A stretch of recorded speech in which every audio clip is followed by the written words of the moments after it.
Good morning students. आज हम व्याकरण से फर्स्ट चैप्टर हमारे सिलेबस में जो है वो है रचना के आधार पर वाक्य भेद। अब रचना मीन्स बनावट, कि वाक्य की बनावट हम कितने तरीके से कर सकते हैं। उसके 3 भेद होते हैं, एक सरल वाक्य, एक संयुक्त वाक्य और एक मिश्र वाक्य। नंबर 1 देखें, सरल वाक्य। सरल वाक्य सिंपल सेंटेंस होता है। सरल वाक्य में एक ही मुख्य क्रिया होती है और बाकी सब सहायक होती हैं। इसमें कर्ता 1, 2, 3 कितने भी हो सकते हैं। फॉर एग्जाम्पल देखें कि राम वन को गए। अब इसमें कर्ता 1 है, राम वन को गए हैं, कार्य किसने किया है, राम ने, तो वो 1 है, कर्ता 1 है, तो सेंटेंस सिंपल है। नंबर 2, 2 कर्ता हो सकते हैं, जैसे राम और सीता वन को गए। अब इसमें कार्य किसने किया, 2 लोगों ने, कर्ता 2 हैं, राम और सीता, और सेंटेंस सिंपल है। अब देखें, राम, सीता और लक्ष्मण वन को गए। अब इसमें 3 लोग हैं जिन्होंने काम किया है और तीनों कर्ता हैं। 3 कर्ता होने के बाद भी सेंटेंस हमारा सिंपल है। अब देखें कि ने का प्रयोग इसमें सिंपल सेंटेंस में हो भी सकता है और नहीं भी हो सकता। उसके लिए देखें कि उसने खाना खाया। अब उसके साथ ने लगा है, सिंपल सेंटेंस है, उसने खाना खाया और वह खाना खा रहा है, ये सेंटेंस ने के बिना है, ये फिर भी सिंपल है।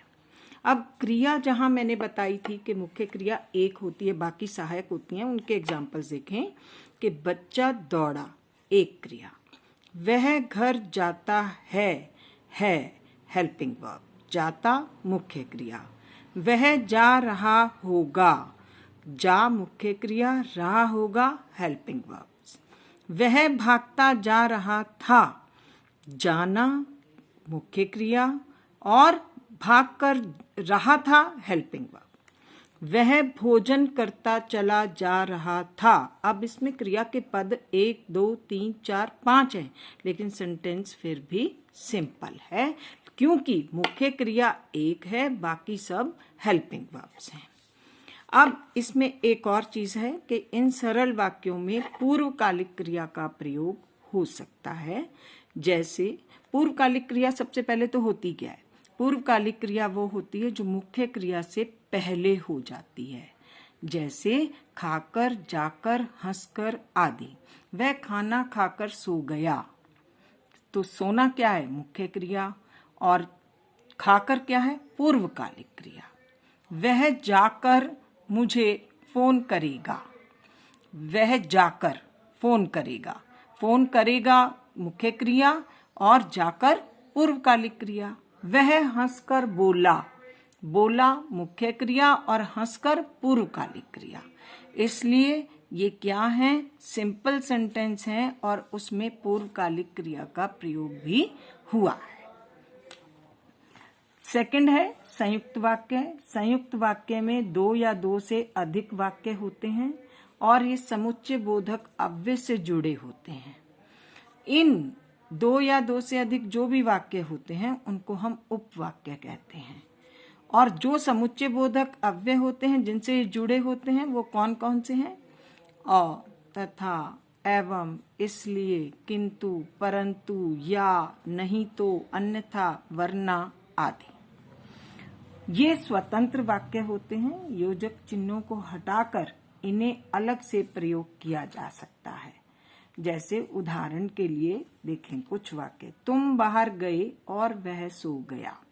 यदि हम यहाँ से और को हटा दें तो हम इस सेंटेंस को भी अलग से प्रयोग कर सकते हैं और इसको भी अलग से प्रयोग कर सकते हैं, दोनों ही समान हैं। यहाँ मैं बैठूंगा तथा उधर दूसरे लोग बैठेंगे।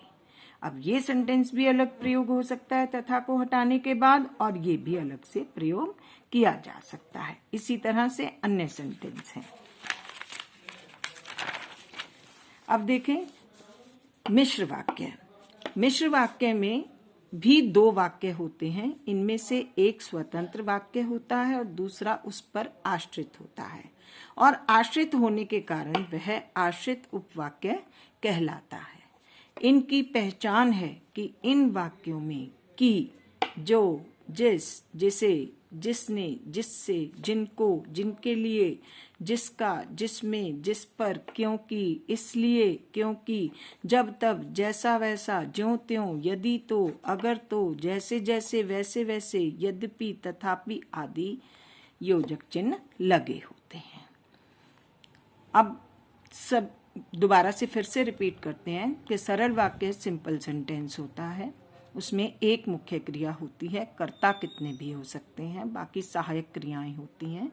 संयुक्त वाक्य में दो वाक्य